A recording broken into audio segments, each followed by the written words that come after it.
have been done throughout the department.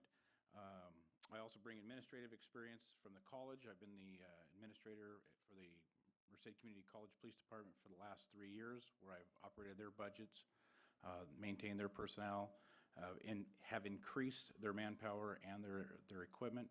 And I also bring leadership from the front, where I'm able to lead by example and bring those people into line where we're all able to find the best collaboration to get the job done. Thank you. Mr. Lunny, we'll start this question with you. In some parts of the county, there is a very long response time, especially at night. Could you explain the reason, and do you have any ideas about how to solve the problem? Well, obviously, the reasons are reflected in the financial conditions of the county, which has caused the Sheriff's Department to lose probably 15 deputies over the last few years. We have to rebuild that force.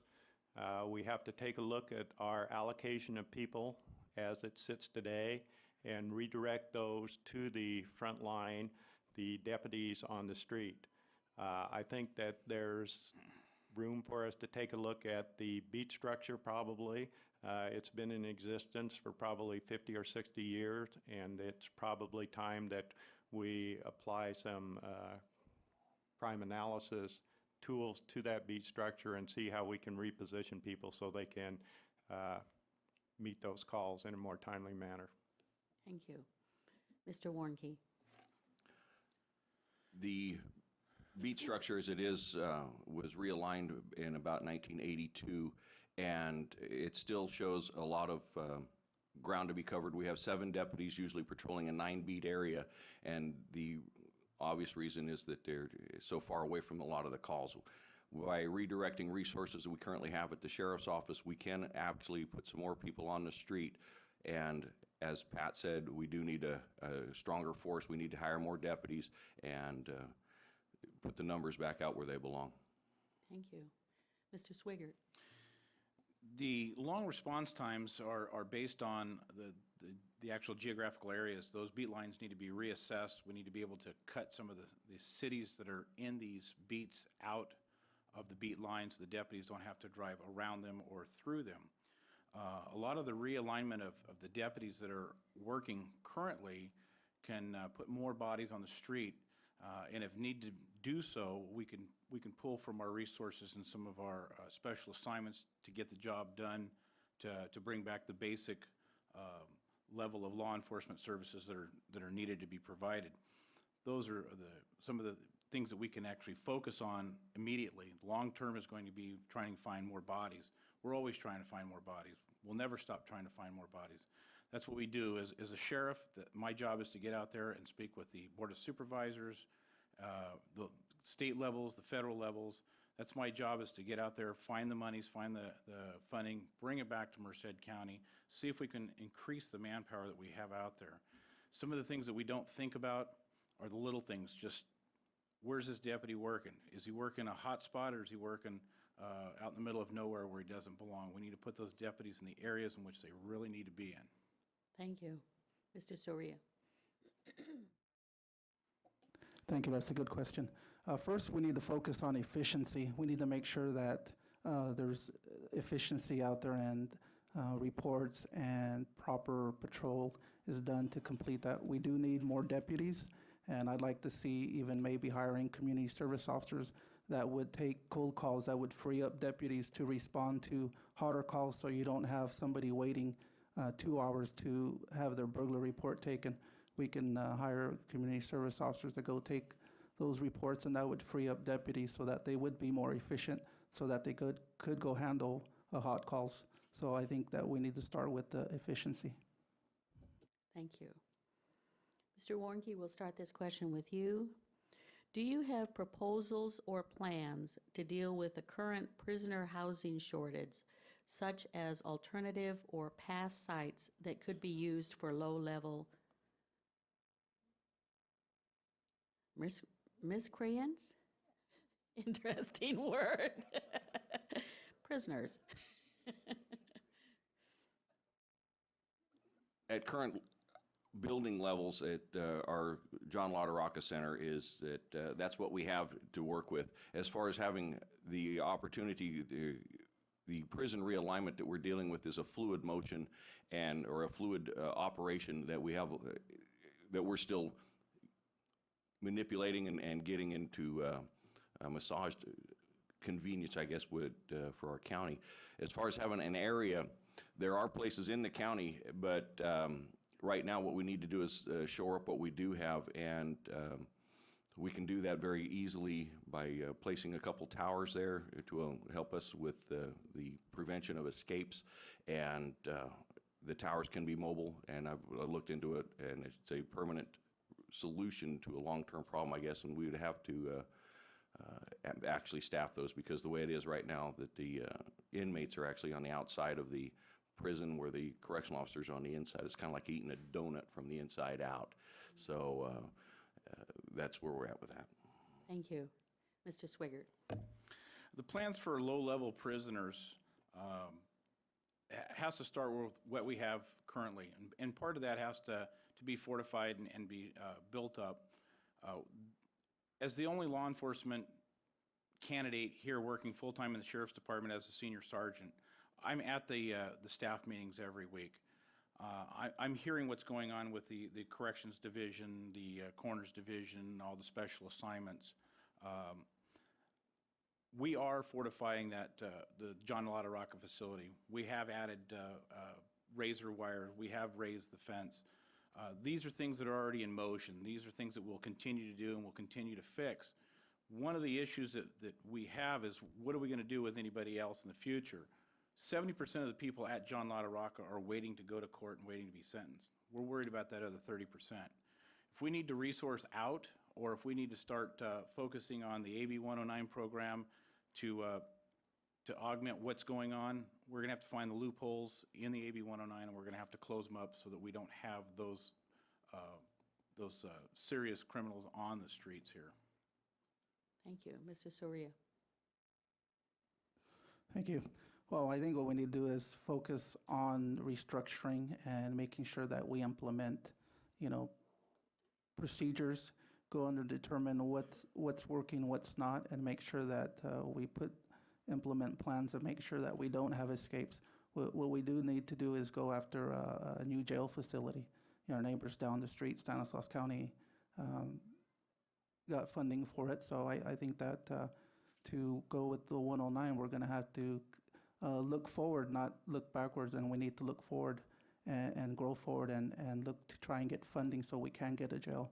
So I'm about moving forward and moving positive, not backwards. Mr. Lunny. I think we can shore up the current facilities. There's lots of things we can do in the short term. We don't want to throw good money after bad. We need a new facility. We didn't get funded last year. We should have gotten funded from the state level. We cannot afford to write grants that don't get funded when we have the demonstrated need. The second thing we can do, or one of the things we can do, is we can off-site some jobs, or some job skill buildings that we can move people to. But probably the main thing that we have to do is we have to do a legislative fix. AB 109 came down, and we were never designed to hold prisoners for 10 years or 16 years, which some of them are being sentenced to in our facilities today. We can't afford to do that. What we've got to do is have the wherewithal to go back to the state and point out the problems we're having with 109 and have somebody carry the legislation that will relieve Merced County from some of the burdens they've unfairly placed on us. Thank you. Mr. Swigert, we'll start this question with you. Explain a situation which you have had to manage a crisis situation in your professional career, how you dealt with it, what you learned, and how it will help you in the future. As far as a crisis situation in my career, we can call almost every call that we go to a crisis situation of sorts. One of the things that I'd like to bring forward is the fact that at the college level, as an administrator there and the chief of police overseeing everything that's going on, we have active shooters scenarios that go on. these are the things that we have to be prepared for. And some of the scenarios that we do is we do tabletops, and we actually do some live exercises. And we were part of the one that we put together last year with the Sheriff's Department and the Campus Police Department, where we actually gave the administrators of education the opportunity to see what it was like to be in law enforcement when you went to an active shooter scenario. All the noise, all the sirens, all the radios, and all the things going on. It was a very big eye-opener for these people. This is the kind of scenarios that have been playing out in our communities, and these are the things that we've trained the officers to be ready for, and trained the staff not only at the college level, but the K through 12 to be prepared for any kind of an active shooter scenarios. Thank you. Mr. Soria? Well, one thing comes to mind when I worked with the city of Mendota, there was a high rate of unemployment, almost about 41%, and there was water issues a few years ago. So some of the things that we implemented was helping people come in to food banks and helping provide, giving out food to people. You know, I volunteered my times and service to help people, and readjusting the way that we did service to help the community. So that was a big crisis to me. We're still facing water issues today, and in February, before Governor Brown signed the drought, I went up with the Water Coalition up to Sacramento and voiced our opinions and concerns with water. If we don't control our water, we're going to have the economy is going to be affected, and we'll have a supply and demand issue. So those are some of the concerns that I have. Mr. Lenny? I've managed several crises over my career, as you might imagine. The Stephon Gray shooting was a major crisis that I managed, but probably the biggest crisis that I managed was when I was at the state and 9/11 hit. We were immediately called upon by the governor and the attorney general to put together an intelligence sharing network that we could gather intelligence across California and assess whether we were going to have further terrorist attacks, whether we were going to have problems. We collaborated with state and local agencies, federal agencies across the United States in that crisis management mode.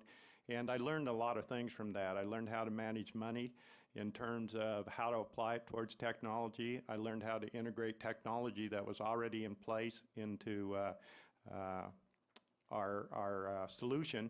But the biggest thing I learned is how to collaborate with other agencies, and that together, working together, we could put together something that worked, and it was a huge job.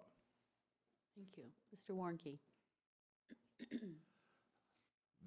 One of the biggest crisis situations I've actually physically had to handle was when I was in charge of our STAR team, when I was called to bring our team together and bring officers from other agencies, and we were sent out to actually look for the suspect. Having done that and worked with all the other agencies involved, and I too, along with Pat, was involved very heavily in that situation. And what that did is it showed the extreme cooperation between agencies and to use the resources, because you get to a certain point where you don't care who's getting the credit, you just want the job done. And to witness and be a part of that entire operation was something to behold, and to see what had happened in the war room or the crisis room, whatever you want to call it, but having physically been out and actually working with the different agencies and looking after and looking for the suspect. Thank you. Mr. Soria, we'll start with you on this one. With budgetary constraints on which issues should the Sheriff's Department focus, gangs or drugs? Choose one and explain why. Thank you. That's a good question. I'm going to have to say that we need to synthesize both of them. We know that gangs are affiliated with the cartels, and the cartels control the drugs in our cities and in our counties, and the gangs work for the cartels. So I think we need to focus on both of them. If I was to focus on one, right now I would currently focus on the gangs, making sure that we're going after the gangs and working drug enforcement agency before. I know that they go hand in hand. So if you take down the smaller gangs, and you work your way up to the bigger cartels.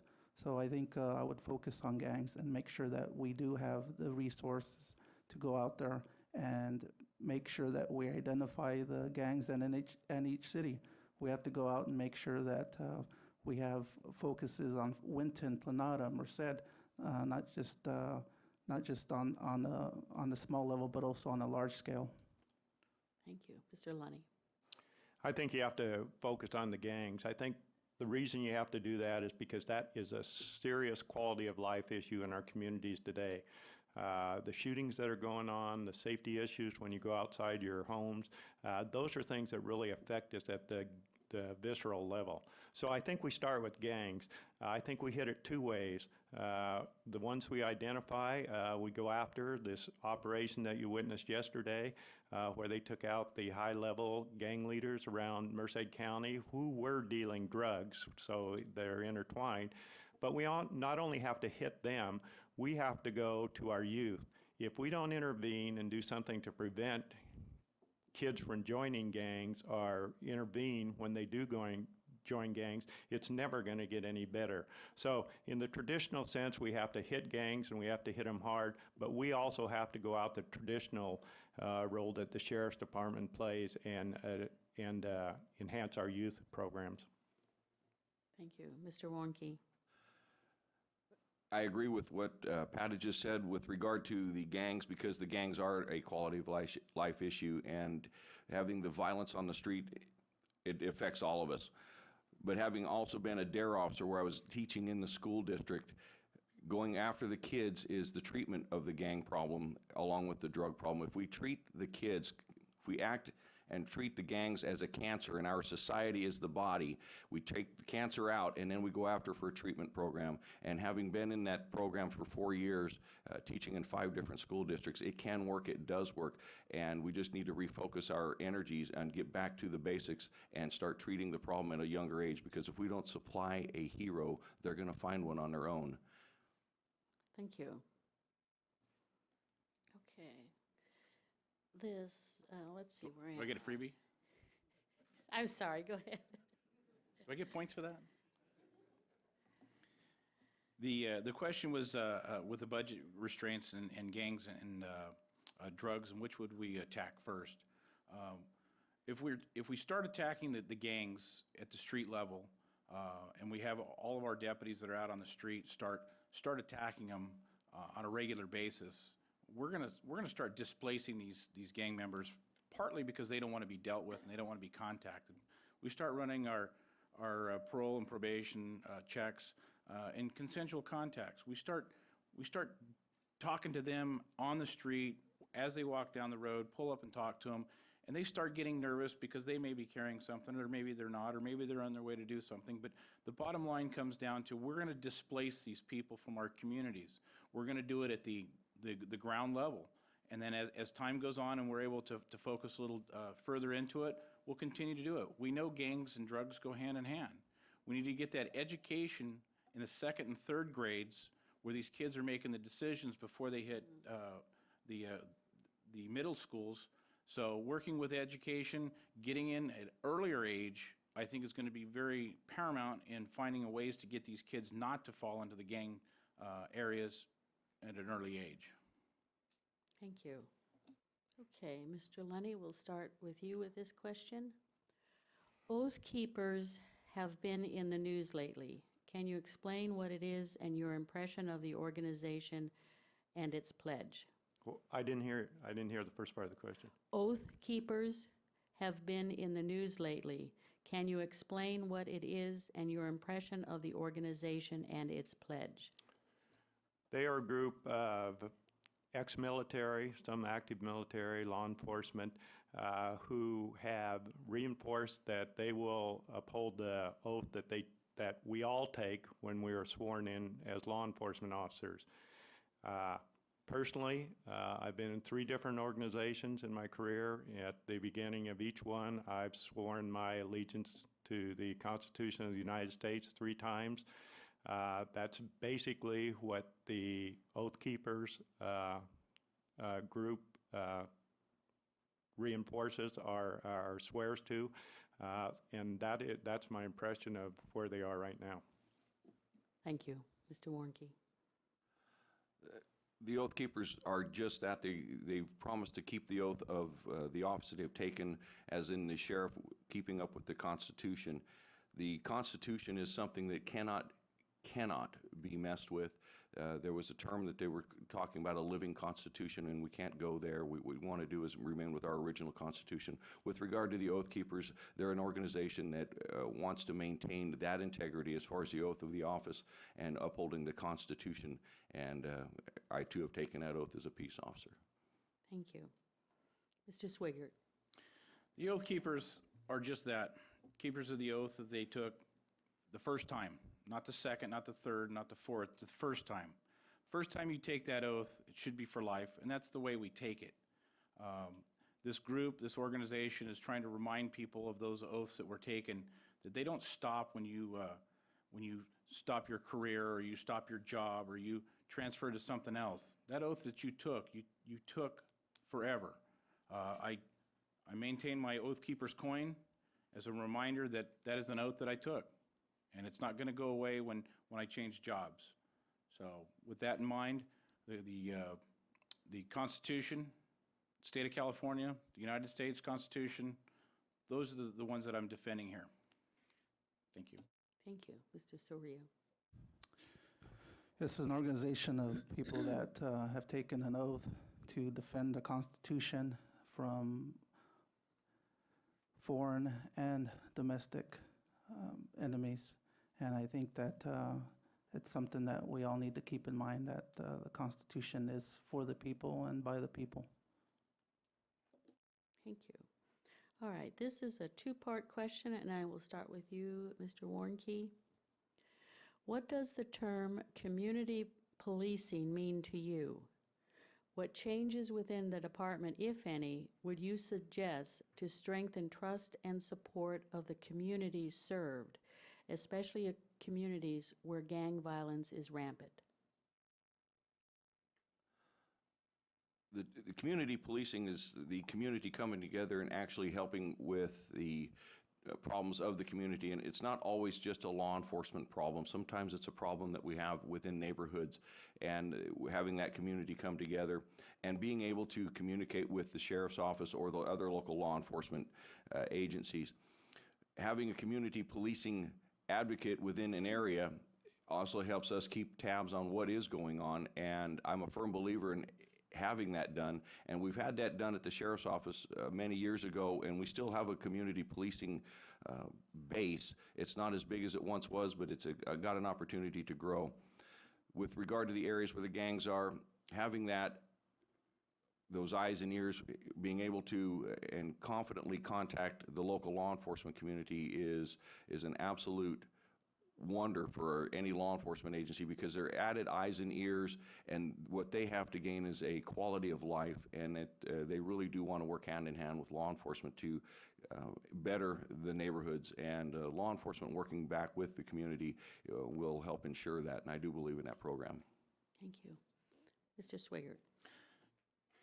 Community-based policing. Every law enforcement officer in the state of California goes through posts, goes through community-oriented policing. This is learning to get out to the communities, find out who's in your community, find out what's going on in your community, and start building the trust in the areas in which you're working. One of the things that we're missing right now is we're missing that same deputy in the same areas that people can actually put a face and a name to, that they can actually trust each time they see him and they talk to him. That same deputy that gets out and says, "Hi, how are you today?" Those are the community-based policing guidelines. That builds onto the neighborhood watches, the farm watches, learning to protect the neighbor next to you, learning to protect the neighbor that's a few blocks down. These are the small components in community-based policing that needs to come full circle. We need to get our volunteer program back up and running in full force. We need to get those eyes and ears out in the communities and the trust of the community to come back to the law enforcement and tell us what's going on and feel confident that we're there to protect them in their own communities. Thank you. Mr. Soria. Thank you. Community-oriented policing, to me, I think that we need to go back and making sure that our deputies interact with the community. I'd like to see them get out of their vehicles and actually go out into the neighborhoods and talk to people, talk to the business owners. I think that it's a lost art, and I think we need to allow the community also to prioritize some of the issues that we have in the communities. I encourage looking to see if we can get more substations so that we can go out and reach to the community. We need to focus on reaching out to the kids. I know when I'd be on patrol, I'd get out, and if I saw kids playing basketball or football, I'd get out there and interact with the kids, interact with the business owners, interact with the farmers. Sometimes we don't always have that time, but if we work at it, like I expressed earlier with efficiency, we can get out there and make sure that we give interaction to the community. And also, I think it empowers the community to take back the sheriff's department. It doesn't belong to me, it belongs to the community. And I think that's we need to focus back, working hand in hand with the community. Mr. Lunny. Community-based policing was a buzzword that came along in the late 80s and early 90s when the crime rate was going up and we were struggling to figure out how to deal with it. Nobody really knew what it was, but we were all going to do it. Here in Merced, how we implemented community-based policing is we took the department and split it up into 3 different areas. We had a substation or a station in each area, and we actually forced the officers assigned to those areas to work with the community which they were involved. Together, they would identify what the problems were that they wanted to solve, and they would implement solutions to solve it. We actually received an award from California Healthy Cities that said, everybody talks about community-based policing, but Merced actually did it. I always use an example when people ask me about it. I say, go out and look at a resident deputy working by himself in an outlying area. If he doesn't do community-based policing, not only will he not survive, but he won't be successful at all. Thank you. Okay. Mr. Swigert, we're going to start this question with you. Explain your understanding of the Sheriff's Department's budget. My understanding of the Sheriff's Department budget, it's not large enough. It's approximately $43 million. We know 80 to 85% of that goes to salary and fringe benefits, and we have a smaller piece of the pie to play with out there. And a lot of it has to do with the equipment. I'm hoping that in the future as sheriff, I will be able to put a plan together where our equipment is replaced on a regular steady base instead of all of a sudden we need 300 new vests or we need 5 new cars. These are already budgeted in and they're coming, and I believe that type of focus is going to allow the budget to have a little bit more leeway for emergency situations that we do have. We're always going to be out working with the Board of Supervisors trying to increase it. We're always going to be at the state level trying to find more revenue to bring into Merced County. And I think one-on-one with the Board of Supes and the CEO, I think we can find ways to bring more money here and possibly even expand our budget. Mr. Soria. Thank you. It's approximately $43 million, and most of it does go to patrol and benefits. But like I explained earlier, we can work with the budget, and efficiency is one of the things that I think we could focus on. If we make our deputies and sheriff's personnel more efficient, doing more with less. I know I've worked 3 full-time jobs before, and I know I could do it, so I'm sure that our deputies can also do it. We do need to focus on getting more funding and making sure that we allocate it in the proper directions. Things that aren't working, we need to look at it and find out why they aren't working. Is there loopholes? Is it just money, needlessly spent? And make sure that we focus funding in useful tools and training, and also providing equipment so that our sheriff's department can work efficiently. Thank you. Mr. Lunny. I won't bore you telling you what the budget is again for the 3rd time. But there's a couple of things that I want to say about the budget. I managed budgets for 15 years at Merced Police Department. I managed budgets for 8 years at the state, $160 million budget, huge budget. And there's a couple of things that I've learned. One, you stay on top of the contemporary issue or the contemporary fiscal year. You don't overspend. You identify what you are doing that year, and you stay within the budget. But the real key to budgeting, in my estimation, is looking ahead that 1 to 5 years. What you have to do is you have to be able to identify where you're going and what it's going to take to get you there ahead of time, 1 to 5 years. Once you do that, you begin planning, and you can budget, and you can do your presentation so that you can meet those guidelines, and you don't find yourself every year trying to just scrape by when you look to the future in budgeting. Mr. Warnke. Well, the sheriff's office is responsible for 4 different divisions with that same amount of money. They've been allotted the percentages for those divisions, and what ends up happening is that we've got a division that's been allotted like 40%, which would be our correctional division. And what ends up happening is because of the short staffing there, they're actually chewing up, they're actually taking another $2 million, $3 million in overtime. The current budgeting that we do have, you do have to plan for the future, but by getting the staffing levels to the proper level where we don't have to work so much in the way of overtime, we're paying so much in overtime. To me, that's just kind of a ridiculous way of spending your money, and by not staffing. If we were to take the money that we're spending in that overtime and actually bring operations and or corrections back up to staffing levels, I think it'd be a lot better as far as the financing as their wages. Also, redirecting current resources that we have.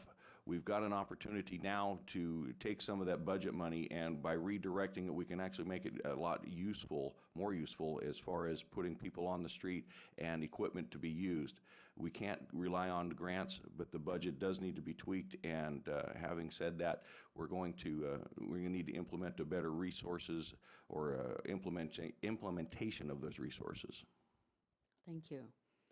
Mr. Sorir, we'll start this question with you. What experience do you have in working with state and federal agencies in coordinating services and obtaining necessary funding? How would you work with elected officials in drafting needed legislation? Well, currently I'm a council member with the city of Livingston, and I have been to Sacramento several times. We're out there making sure that we're lobbying for funding for the community, and work closely with the local state senator and assemblyman, and making sure that we do have the funding. So it's always good to have people up there in Sacramento, and being able to go up there and make the connections and try and lobby funding for Merced County. Thank you. Mr. Lenny. I understand the funding at the state level for sure.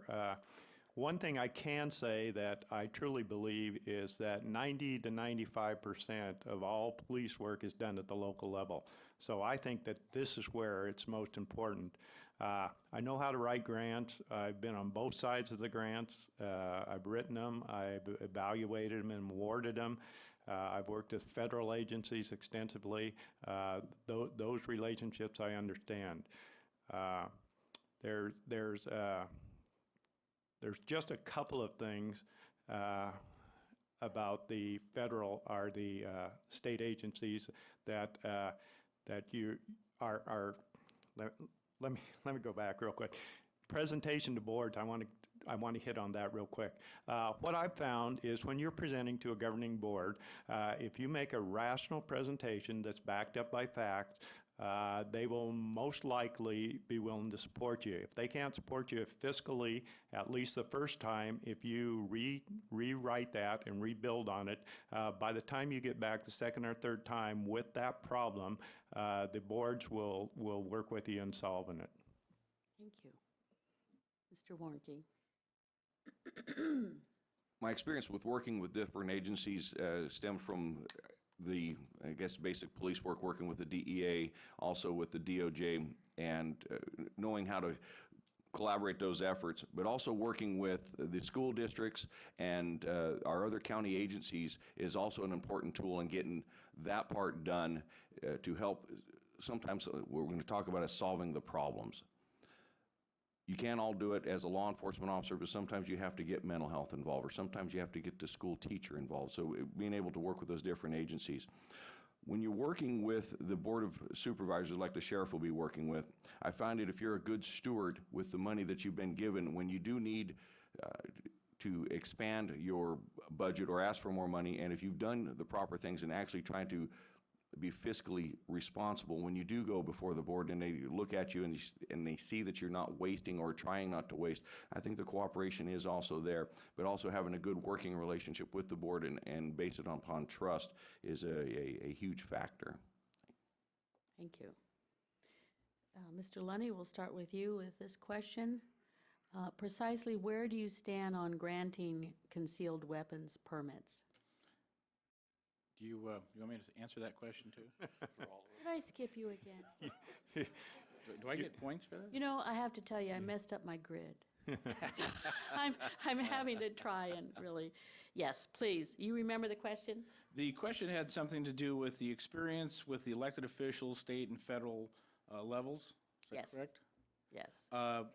As a DSA president for approximately 5 years with the sheriff's office, I was able to work with our local levels of government, which are the Board of Supervisors.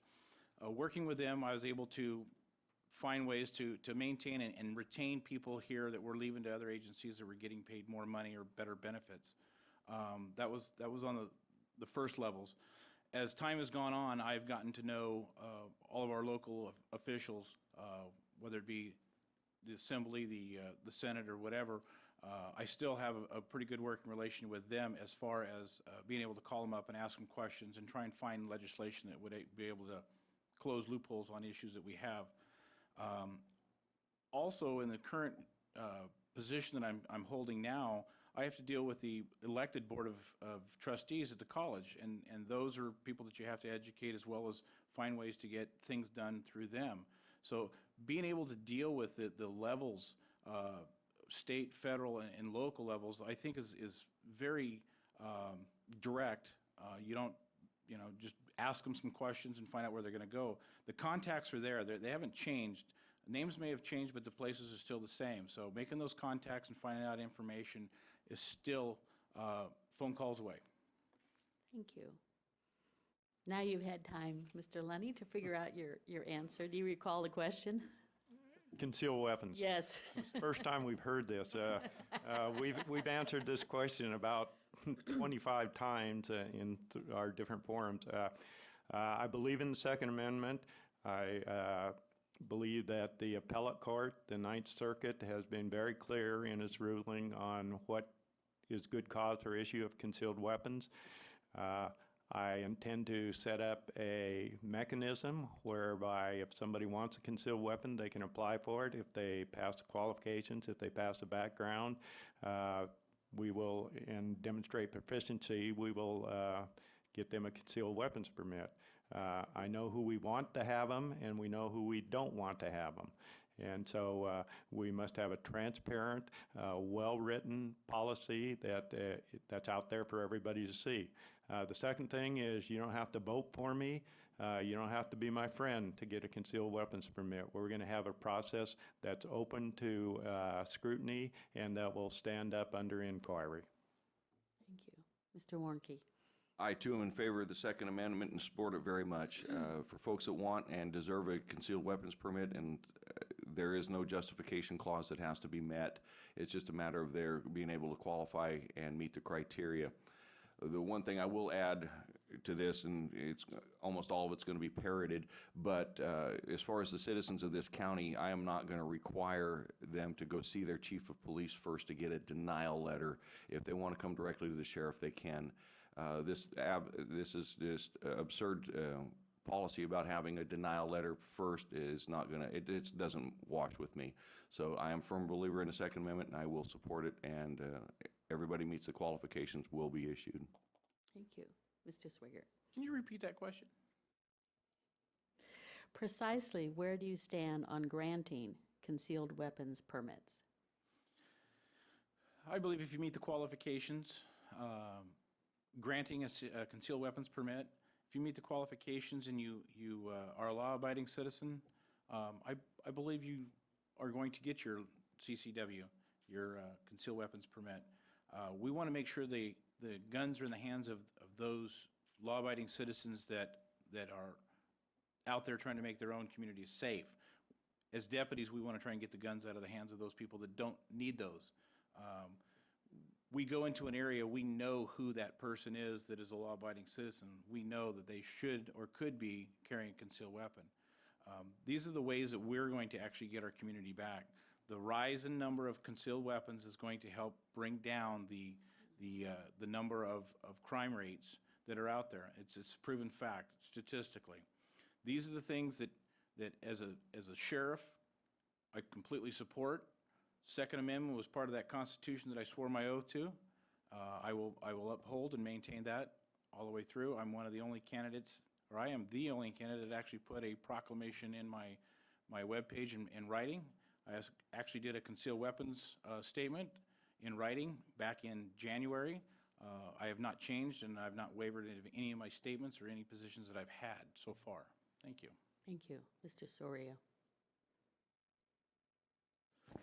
Thank you. I am also a firm believer of the Second Amendment. I think that you have a right to defend yourself, your right to defend your family and your house and all your loved ones. I think that if you meet the qualifications, the criteria, the background, you will be issued a CCW. And again, you don't have to go to your local police agency. You can come down to the sheriff's department, and passing all those things I just mentioned, you'll get your CCW.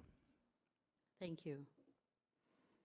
Mr. Warnke, we'll start this question with you. Officers often must deal with mentally ill people. What is your position on requiring your officers to take crisis intervention training as part of their ongoing education?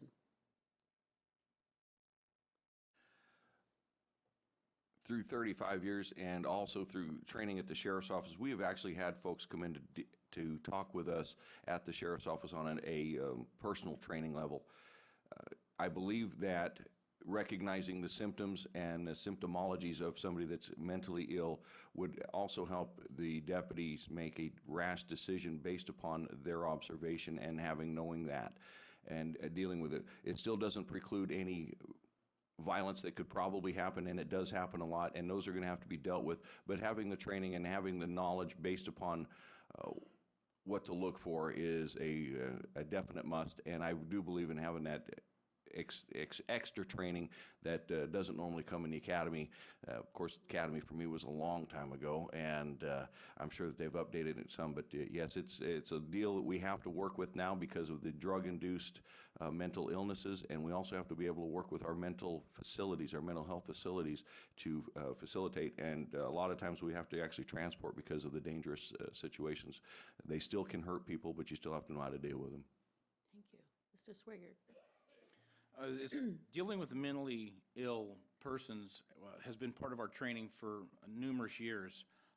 As an adjunct instructor out at Merced College for the police department reserve program, they discuss the mentally ill and ways to deal with it.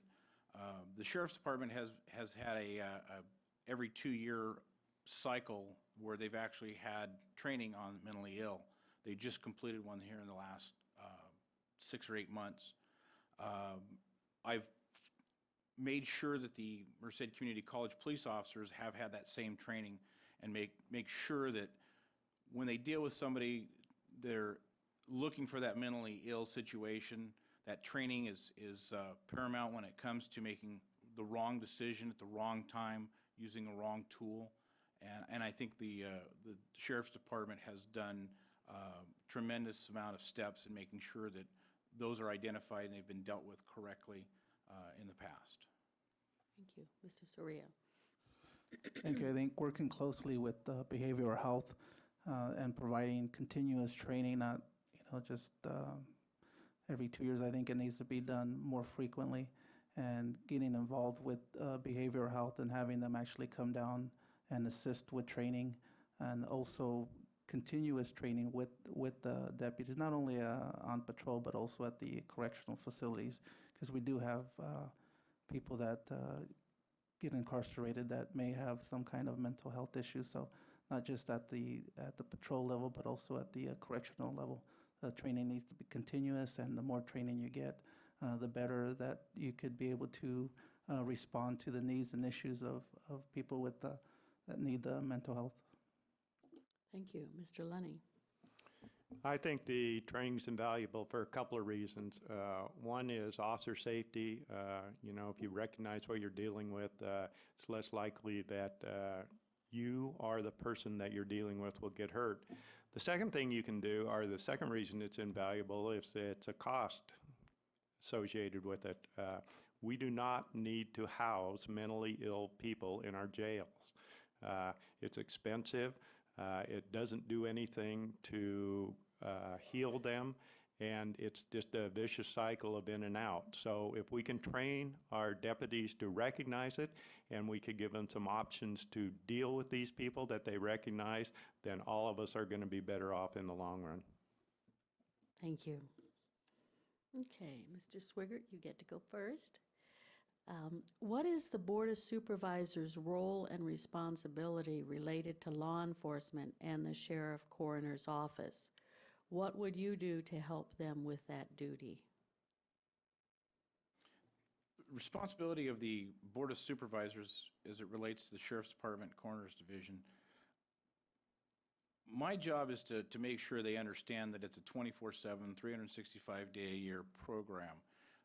How it works. It doesn't take weekends and holidays off. How it works, how it functions, and either show them hands-on or actually get them to ride along on a little bit more basis so they get a hands-on views. The Board of Supervisors have a big job. They have their own districts that they have to deal with. They have their own issues that they have to deal with. And the Sheriff's Department is part of helping each district as it goes along. One of the things that we need to do is we need to work one-on-one with those Board of Supervisors, helping them understand a lot more of our divisions, corners, corrections, operations, court security. Those are the things that we have to have the big picture so they understand why we're asking for the things that we ask for throughout the year. Thank you. Mr. Soria? I've been to a couple Board of Supervisor meetings, and one of the main things that they do is they're also elected officials, and they need to listen to the community and hear the concerns of the community. From there, it's basically, those are passed on to, other agencies, and the Sheriff's Department is one of them. And some of those issues or concerns, you got to work closely with the Board of Supervisors, and I think that when you work closely with them and you provide them information and actually invite them to come down to the Sheriff's Department, educate them on some of the departments that we have. They may not know the full structure of how certain things work, and that way if they have the knowledge and information, then they can see how things actually work at the Sheriff's Department. And that way you can have extra funding if you need it, and they understand the concepts of how and things work in the Sheriff's Department. Thank you. Mr. Lunny? Primary job of the Board of Supervisors is to prioritize and allocate public funding. My job is to present to them a plan that will adequately fund public safety in our county. The second thing that the Board of Supervisors does for the Sheriff's Office is it acts as a point of contact. There's many constituents in each board, each supervisor's area that's comfortable talking to their supervisor about whatever their problems is, and when they're public safety, it's our duty to marry up with the supervisor and address those concerns. Thank you. Mr. Warnke? The Board of Supervisors are directly responsible for the entire county budget, and having a good relationship with them is going to be paramount in making sure that your department, the Sheriff's Department, gets the funding necessary. Having the supervisors have a full understanding of the workings of the 4 divisions within the Sheriff's Office will also help them understand that when the budget is presented to them, that they are more willing to try and fund that rather than what I'm going to call less important, but it's all important. But as the sheriff, it's going to be your job as a sheriff to have and fight for the funding for your department. And with what Pat said, with the communication with them and their constituents, it's very important because we have to open that line of communication back into the communities. And a lot of times the folks are more comfortable talking with their supervisor, and having a relationship with the supervisor will bring those folks closer to the sheriff's office and can actually help get some other situations taken care of. Thank you. Mr. Soria, we'll start this question with you. What steps are you going to take to improve relations between law enforcement and the minorities within the county? Well, one thing that I've noticed is that minorities are underrepresented at the Sheriff's Department. I'd like to see the Sheriff's Department mirror the community and making sure that we have diversity, and that's starting from the top of administration. We don't see that very often. You know, when I get elected, maybe we'll see our first female undersheriff. You know, my daughter's here present, and she's expressed interest in law enforcement, so I'd like to see more female deputies. I'd like to see more diversity and having people that can speak different languages so that people aren't afraid to come to the Sheriff's Department. I want to make sure that we can open up our arms and encourage people to come and feel comfortable reporting anything or feel comfortable coming down to the Sheriff's Department. So I'd like to see that starting from the top all the way down to the bottom. Thank you. Mr. Lunny. I think you have to take an active role in seeking out and establishing relationships with all aspects of the community. Once you do that and the effort is made, the trust is built up, and you can then address some of the problems that seem to linger. I think that we need to build a deputy sheriff rank that accurately reflects the community we serve. And there again, that is not a passive process where you simply pass out applications. You have to go out and actively recruit. You have to actively build trust, and you have to build the relationships that will allow that to happen. Mr. Warnke. The sheriff's office currently has a lot of staffing that is very diverse in the ethnicities. You go out and recruit, but you can't push a rope. Sometimes folks just don't apply. And we have been encouraged everybody to come down and apply at the sheriff's office, but it's not cut out for everybody. I agree that we need to reach into each community at every level and encourage folks to come down and open up the line of communication so that they would feel comfortable in coming down and applying. But the bottom line for me is getting folks to apply is the first step. If we don't have folks applying, it's hard to be diversified in that aspect. But our department right now is very diversified in who we have employed there. Thank you. Mr. Swigert. The steps of building that relationship with the ethnicities is going to start in the classrooms. As an instructor at the college for the reserve program, I see a large variety of ethnicities and the different communities that are out there. And these are the ones that we try and recruit, that we seek out and we try and bring in to the Sheriff's Department.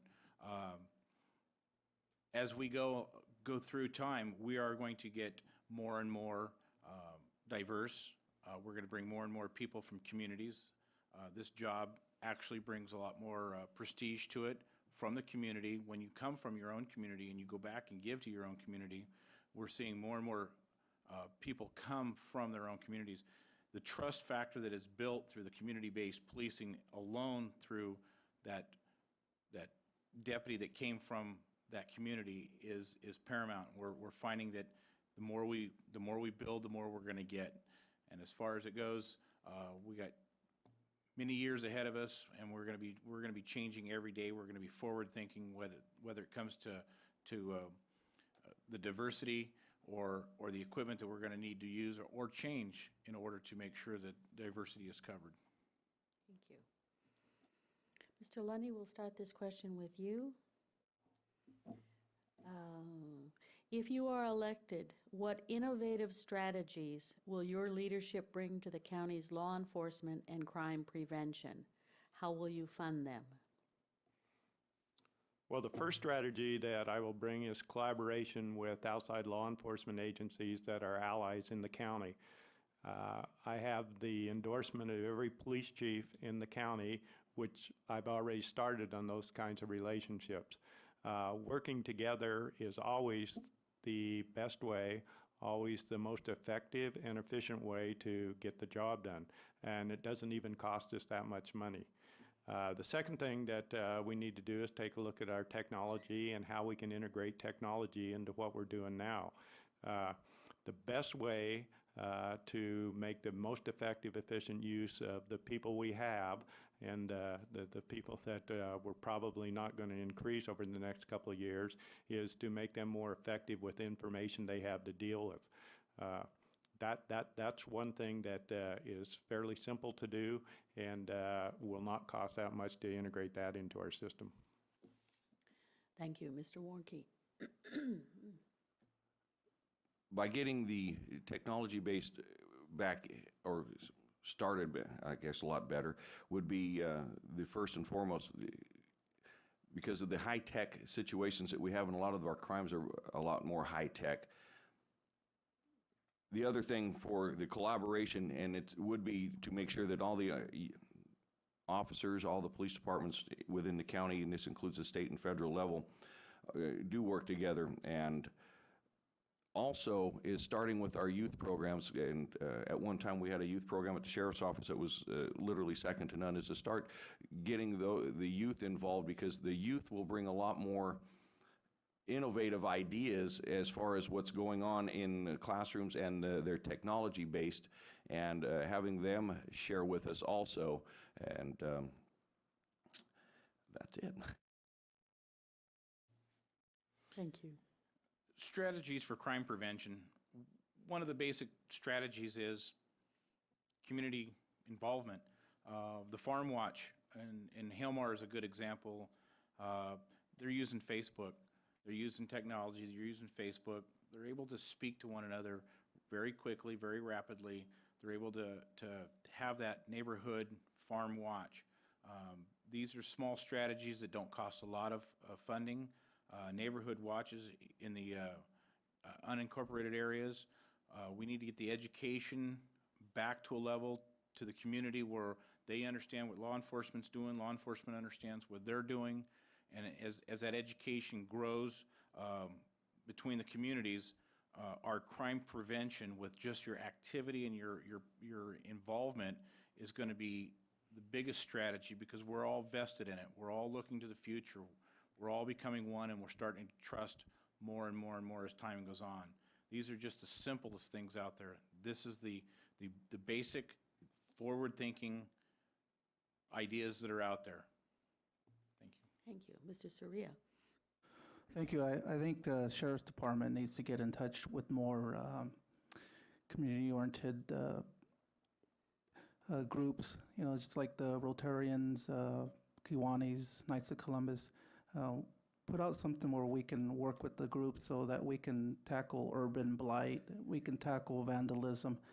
A lot of these groups like to get involved in, and that would be something that would empower them to take, you know, a commitment, and it would bring pride back to the community.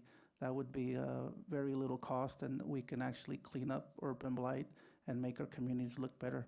Something that we need to look at is also find out what's working and what's not, eliminate what is not working, and move those resources and fundings to something that is going to be going in the positive direction. I do think that we need to focus on the kids. In Livingston, we started with probably about 10 explorers, and now we're up to about 65. And you know, it's a lot of pride to see the kids come out. And I like to see that at the Sheriff's Department, maybe take our explorers out and also help clean up the community. And it would give pride to the community and also to the kids that get involved. Thank you. Mr. Warnke, we'll start this question with you. What are the most important roles of a sheriff? First and foremost is being responsive to the citizens that have elected him or her into that position. the sheriff has to realize that the position is a direct influence to each and every citizen within the county. What folks, with regard to the sheriff, it is a commitment to the community and being able to produce strategies based upon what the community presents to the sheriff and being available to the community. The reason the sheriff is elected is to actually protect the community, to have that representative for the community, and it was actually put into place for government tyranny. But we need to go beyond that and exercise the motivation between the sheriff and the community. It's all based on community. I guess I'm done with that one. Thank you. Mr. Swigert. The most important role of the sheriff is the trust and the communication between the top cop of the county and the voter of Merced. That is the most important. Finding the way that we can actually hear your voice, respond to the situation, make it happen. The only special interest group that I want supporting me during this election is you, the voter. I don't want a union. I want you, the voter. You, the voter, is the one that's going to put me in office. You, the voter, are the ones that's going to be calling on the phone, asking a question, having an issue. My job as the sheriff is to facilitate ways to make that situation either work out, go away, or somebody go to jail. And that, to me, is the most important thing that the sheriff does, is he is the go-between between the law enforcement and the community, the voters. Thank you. Mr. Soria. Well, I think the important role is to making sure that you hear the voice of the community. You are an elected official, and I think your service needs to come from the heart and making sure that people are treated fairly, with respect, and with dignity, and that also that you have the capabilities and the desire to move forward and move in a positive direction. I want to make sure that deputies have the tools and resources, and also that they interact with the community. You want to make sure that it's a functioning dialogue where the deputies are proud to go out there and serve the community, and also we empower the community to take back the sheriff's department. Like I said earlier, it belongs to the community, it doesn't belong to me, and I think that we need to give the community the resource and being able to prioritize what they want from the sheriff's department. You need to make yourself available and be the person that you can go to. And that's something that I want to make sure that the sheriff's department is always open and available to you, that you can come and meet with your sheriff and discuss any issues and concerns. But I think that it comes down to making sure that you have a great public safety department that provides you the best services in the county. Thank you. Mr. Lunny. I believe the most important role of the sheriff is to set the vision of the department and then move the department in the direction to get that vision accomplished. You and I will set that vision together. We will work together. We will develop a trust. We will understand where we are going and how we're going to get there. Once that vision's set, my responsibility is to take care of the sheriff's department, take care of the employees within the department, so it's a healthy, robust, functioning department that is moving in the direction that we agree that the sheriff's department needs to move. Thank you. Mr. Swigert, we'll start with you with this question. What does the sheriff do as coroner for the county? The sheriff, as the coroner, coroners used to be an elected position. It's now been rolled into the sheriff's duties. The sheriff coroner actually is the overall coroner to sign off on death records and or autopsies, and he's the last signature that should be on the documentation. It's up to him to maintain that coroner's division to the point to where it is actually there to protect the rights of the deceased, to maintain and hope to get the properties in the right direction to the families, and also to find causes of death in certain cases.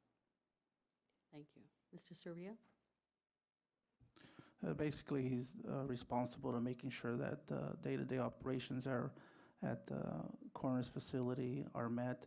Like Mr. Swigger mentioned, he is one of the ones that signs off on certificates, but he's the last person in making sure that the functions are needed and that the resources are provided to make sure that any type of investigations that are done are complete and thorough, and making sure that the process is done correctly.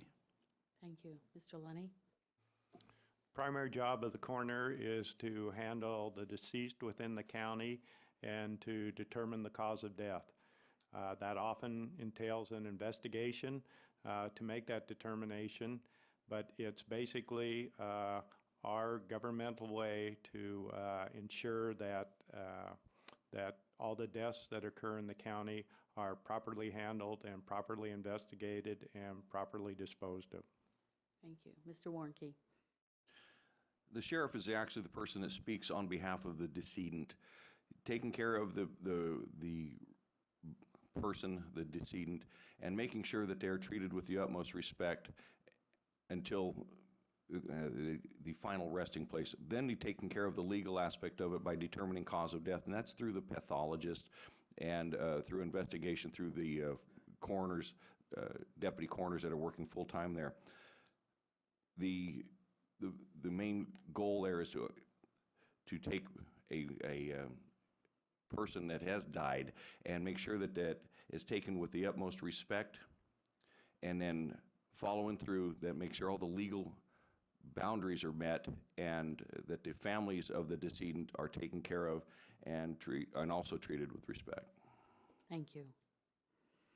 Mr. Soria, we'll start this question with you. The Sheriff's Department is big business and requires administrative skills. Please describe your administrative experience and your preparation for this job. Well, in 2012, I ran for office and was elected an official with the city of Livingston.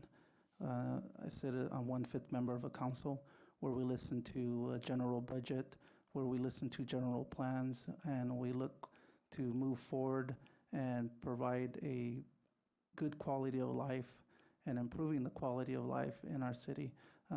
Working closely with city managers, I do listen to budgets, and administratively wise, I have run the day-to-day operations of police departments.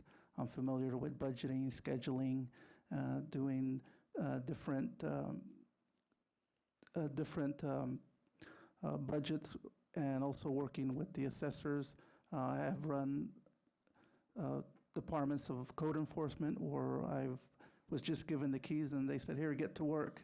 And I've brought a code enforcement up to date. I've restructured animal control. I've also assisted in bringing back a police department and assisted with that. So I have quite a bit of experience administrative-wise and also on elected official-wise. Thank you. Mr. Lunny? I have 27 years of administrative experience as a top law enforcement administrator in 3 different agencies. They've run the gamut from Merced Police Department to 1,400 people at Department of Justice. I understand fiscal management. I've managed budgets of up to $160 million. I understand personnel management. I've written personnel practices and procedures. I understand organizational behavior and organizational development. And over all of this time, I've developed a number of leadership skills which will allow me to implement these. Thank you. Mr. Warnke? Administratively, when I attained the rank of sergeant, was given charge of different shifts, and once promoted to senior sergeant, was actually in charge of our North Area Station at the absence of the commander at that area. But I also want to differ with the administrative aspects of the sheriff. The sheriff is truly the facilitator of the department. The administrator is going to be hired by the sheriff to take care of the day-to-day as far as the budget and personnel. The sheriff is to facilitate the morale and make sure that that is brought to an area where the folks are going to want to work, and to actually be available to the folks. As far as administration is concerned, I think that the sheriff, if he does a good job and can hire a good administrator to do that, where the sheriff is actually going to be the one responsible to the people. Thank you. Mr. Swigert. Big business and administrative experience. Started out when I became a deputy. I was given a little bit of trust from the community. That's partly the start. You become a field training officer. Now you have a one-on-one when you're actually showing somebody how to do things in the field administratively and tactically. You make sergeant. Now you've got a squad. You make senior sergeant. You get more responsibilities. As I attained the rank of sergeant, I was given an opportunity to take on the Merced Community College Police Department as an assignment, to maintain their budget, to work with their board of trustees, to work with their issues. The concept behind working with a budget and working with administrators that maintain your budget and are allowing you to move monies and focus on things and get jobs done is the leadership. And that's the one thing that I've attained throughout my entire career, and through being at the college level, dealing with the board of trustees and the vice presidents. Becoming that administrator or that leader, to finding that administrator that works with you and for you, is very important. Thank you. Mr. Lunny, we'll start this question with you. Will you be working with schools out in areas like in rural areas about a process of lockdowns? Very important. One of the first things you have to train people to do is to understand that there is a problem. Once you demonstrate that you recognize the problem, you do training, that's a deterrent. You work with them to build their facilities in a manner that delays any active kinds of situations out in the school area, and then you train your people to handle any situation quickly. The key to it is to recognize that the potential always exists, and to not shirk in your responsibility to implement plans.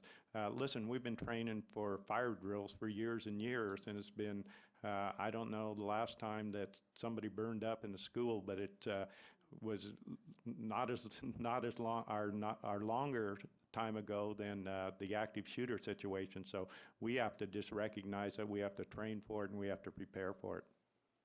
Thank you. Mr. Warnke.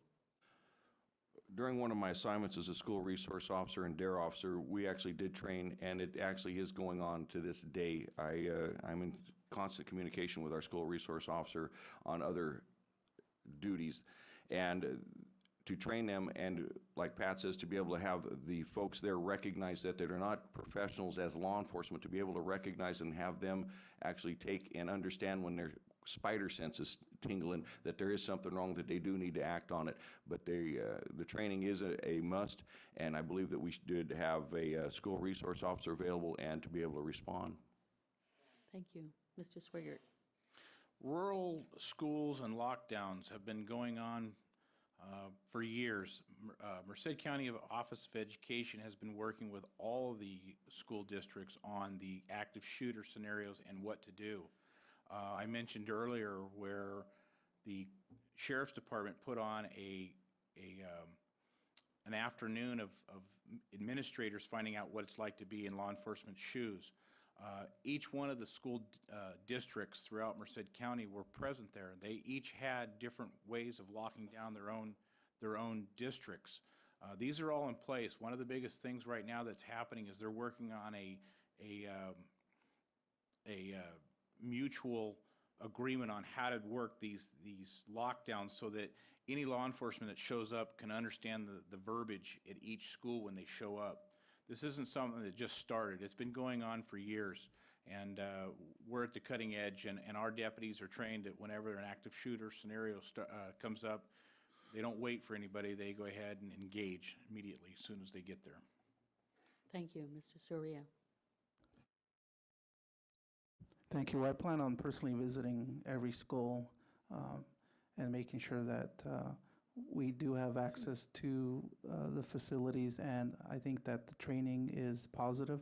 It is true that different schools have different type of procedures and lockdowns, and it would be great to have those in place at the Sheriff's Department so that we could quickly go to that resources and look up what their lockdowns. Most of the deputies working those beats should know what the procedures are. I'd like to make sure that they go out there, sergeants, administrators that are get familiar with the schools, and also continuous training and working closely with the schools would be beneficial to the Sheriff's Department and also the schools that are out there in rural areas. Thank you. Mr. Warnke, we'll start this question with you. What effort would you put into preventing drive-by shootings in order for minority groups to feel safer and that they aren't left out? I don't know that you can prevent drive-by shootings. You might be able to deter them. And as far as having specific areas, you'd have the patrols in that area so that folks that are possibly considering the drive-by shooting would be deterred by the possibility of a deputy being in the area. We would have to be extra staffing, but I don't know that, and I would be remiss in saying that it could be prevented. I think we might be able to deter some of it, but I don't think it can be completely prevented. Thank you. Mr. Swigert? Preventing a drive-by shooting comes back to the basics. When we get back to dealing with these people on a regular basis, stopping that car with the taillight out, is there a gang member in it? Do we know who he is? Are we highly visible in our areas? Because somebody is having a barbecue or somebody's out front sitting on their porch, there's no reason to have a drive-by shooting occur. This is the most important thing that I've been trying to express, is just displacing these gang members from the day one from our communities. And that's going to take stopping, talking to, doing our parole searches, doing our probation searches, working in collaboration with other city agencies to find the happy medium to focus on all the gangs throughout the county. Not just one, not just two, but all of them. Once you start displacing them from our area because they're tired of being dealt with, then you're going to find that our drive-by shootings are going to get less and less, and our crime rate's going to start dropping more and more. Mr. Surya? Well, one way is to do prevention. Again, doing probation searches, probation sweeps, working closely with other agencies, and being proactive in your neighborhood. You know, if you see something and it doesn't seem quite right, go and make a vehicle stop and determine, you know, if they need to be in that area. If, you know, you see something that's not right, making contact with, you know, the ones that you know are active gang members, and if they're on probation, then you can search them. If you have a probable cause to make a vehicle stop, then go ahead and make it.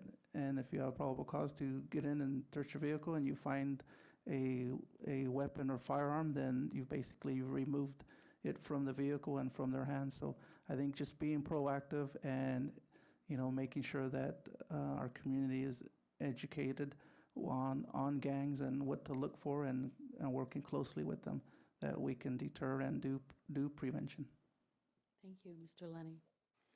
I think the first thing you have to do is try to educate neighborhood watches, people that may be in areas of high incidence of these kinds of things, to pay attention to their inner senses, and when something is amiss, to do something about it instead of waiting for it to happen.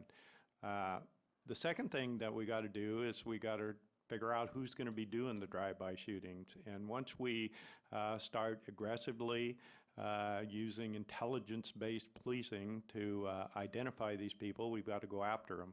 And we go after them, and we stop it. We do whatever we have to do to prevent them from doing the kinds of drive-by shootings that we're experiencing. But we can't just haphazardly wait for it to happen in the neighborhood and haphazardly stop people randomly trying to prevent it. We have to use our best collection of intelligence and then put that to good use. Thank you. Mr. Swigert, we'll start this question with you. What do you believe should be done to solve the marijuana problem? What do I believe needs to be done to solve the marijuana problem? An ordinance has already been placed limiting the amount of plants per parcel, not per person, but per parcel, which allows them not to have so many plants on the properties.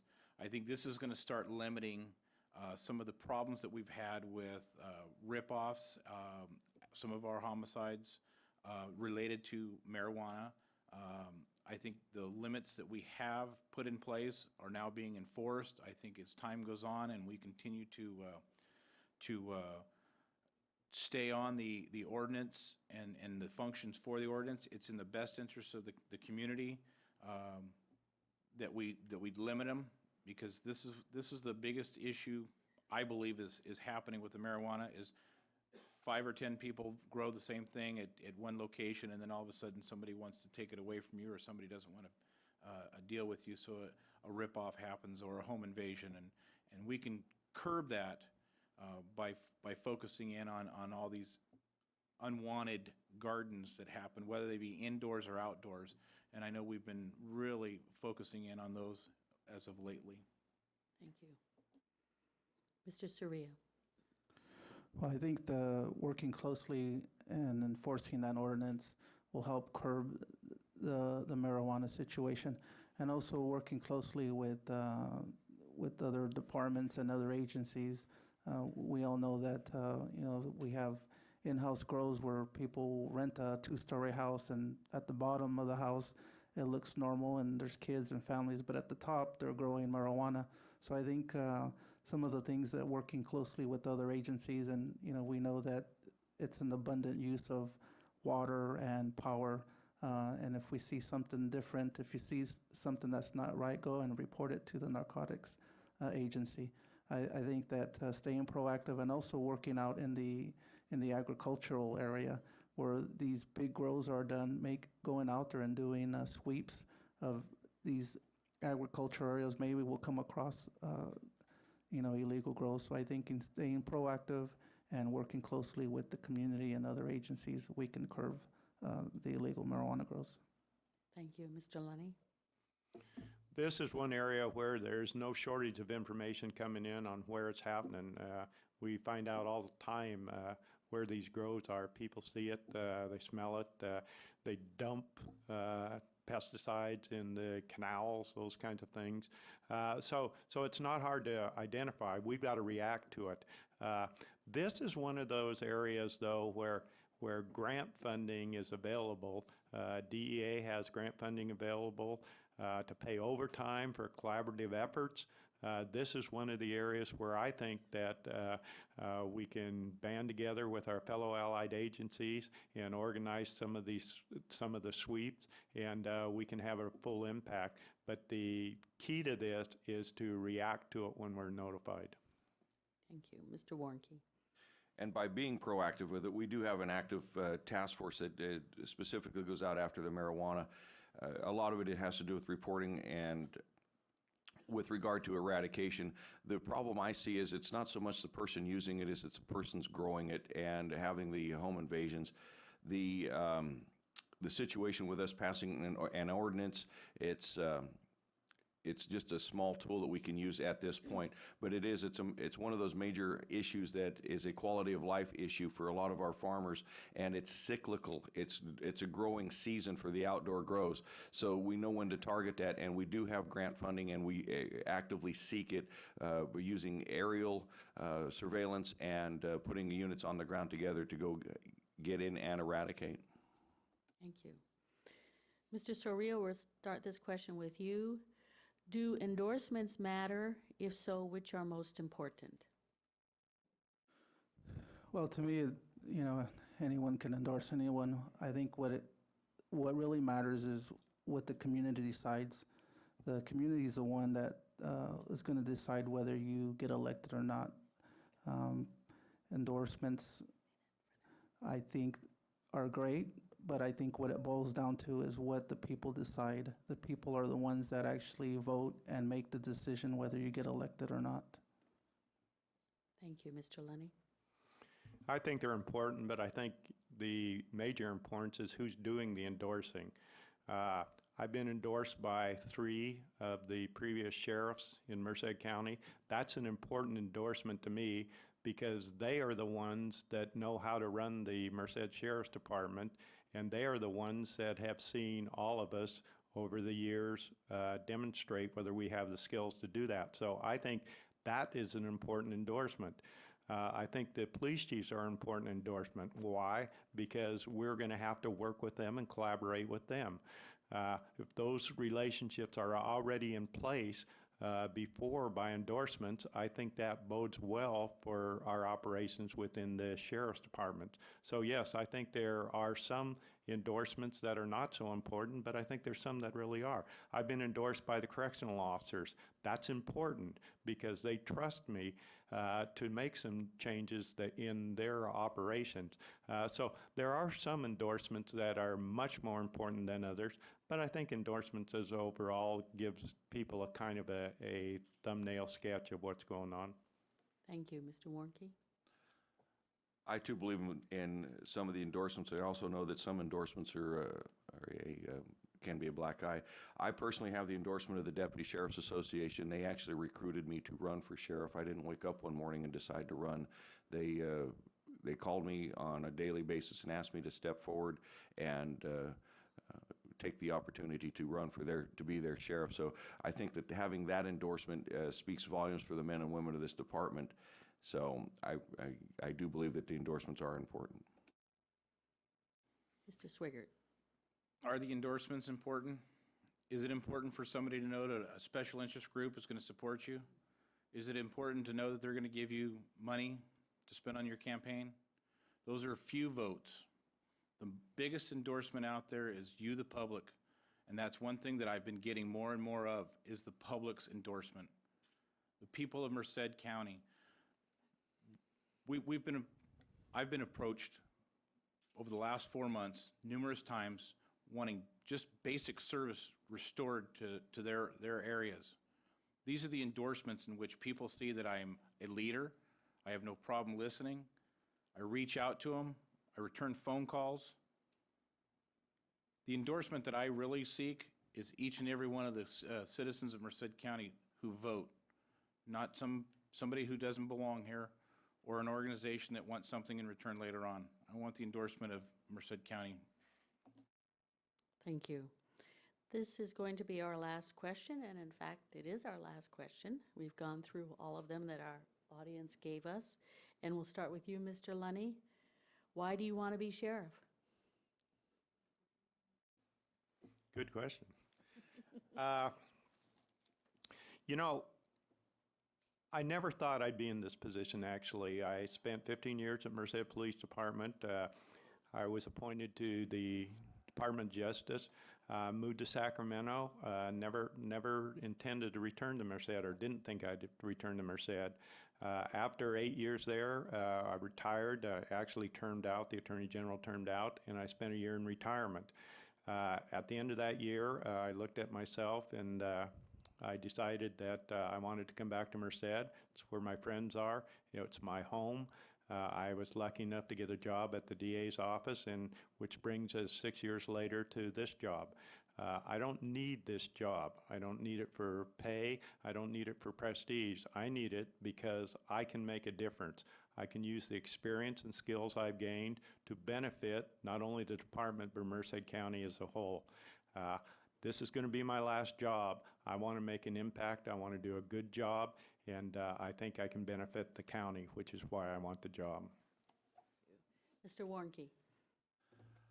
As I said before, the reason I'm running, and it's very clear that the Deputy Sheriff's Association has asked me to throw my hat in the ring. I feel I offer a unique and strong leadership ability and can bring about the morale. And once boosting that morale, it's going to make a lot of difference as far as what goes on in the department.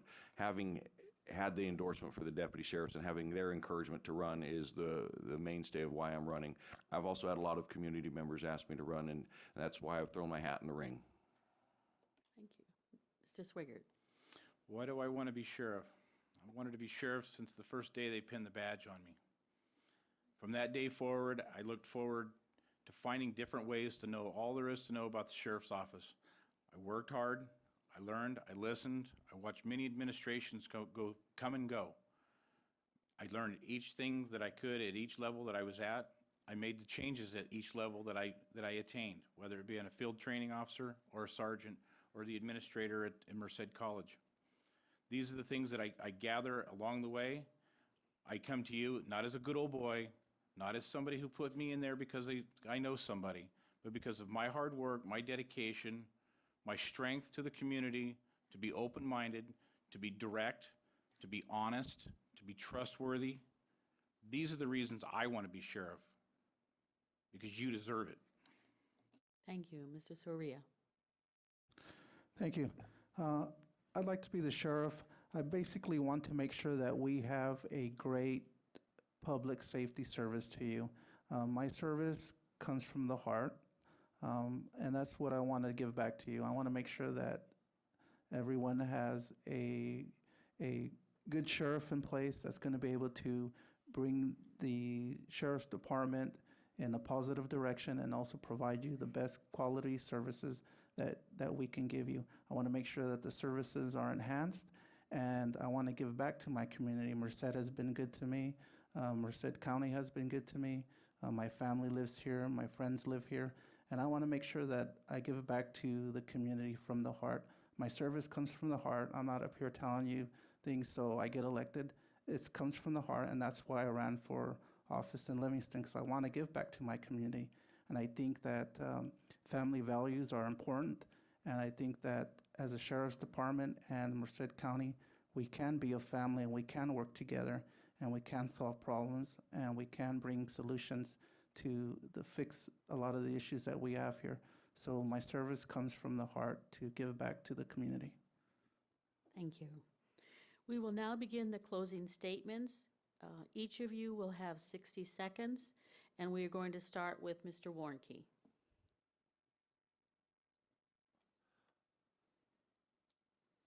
What I'm going to do as sheriff is a unique thing for me, is the fact that I have been and assigned to every division in the operations side of the department.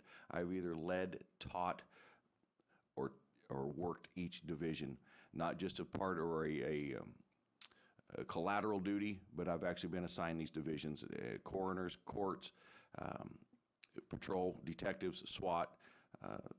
I've done it all in the department, and I believe having my expertise in those fields allows me to working knowledge. I can just step out and into the department and actually start to work the first day, trying to take care of some of the problems with the trust of the men and women of the department.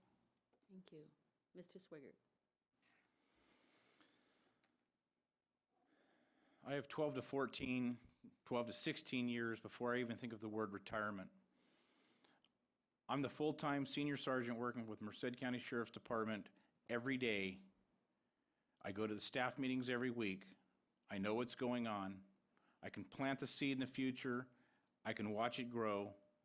I can be that guy that's not going to run off to the state, run off to some other place. I'm not looking for anything other than my one and only retirement. I'm a third generation resident here. I've only worked for this law enforcement agency my entire career. And I'm the guy that can be there in the future, that can see forward thinking, that can be there when things start to go awry. We can always fix, direct, and channel our ways to make things work better in the future. Thank you. Mr. Soria. Well, basically, I want to give back to the community. I'm looking to be the sheriff, and like I mentioned earlier, I'm a council member, and I give back to my community that way. And as a sheriff, I want to do that to the community. I coach youth football, and I get involved with my community. And one of the things is I like giving back and providing structure, providing education, providing family values, discipline. And I think good kids make a good community. I've always thought that. And I like to be a positive role model to those kids, and also making sure that, you know, our services are enhanced to you, because basically it comes back to the community, and that's what I want to do. I want to give back to the community. Administratively, I think that we can move forward and move in a positive direction. I don't move backwards. I always move forward, and I think that's where we need to take the Sheriff's Department, and I think that's what the community expects, moving forward and enhancing the services that we already provide. Thank you. Mr. Lunny? I have a vision for the department, or the Sheriff's Department. My vision is that the Merced Sheriff's Department is either the best or one of the best sheriff's departments in the state. One where the citizens depend on their safety, on our trust and dependence. One where we go on calls, no matter what the call, how serious it is, somebody in the crowd says, "Thank God the deputies are here." And when that happens, I'll know we've done our job, and I'll be able to rest. Thank you. We want to remind you to remember to vote on June 3rd. And you can do that either by going to the polls, or of course there's vote by mail process. Please encourage your family, your friends, and your neighbors to vote also. It is our right, it is our responsibility. The last day to register to vote for this election is May 19, and the League of Women Voters does have voter registration forms at the table outside. On behalf of the League of Women Voters of Merced County, I want to thank all of those who worked so hard on this forum, those here and in our viewing audience, for being so attentive and for participating here this evening. Let us now thank the candidates for their interest in serving the citizens of Merced County with our applause.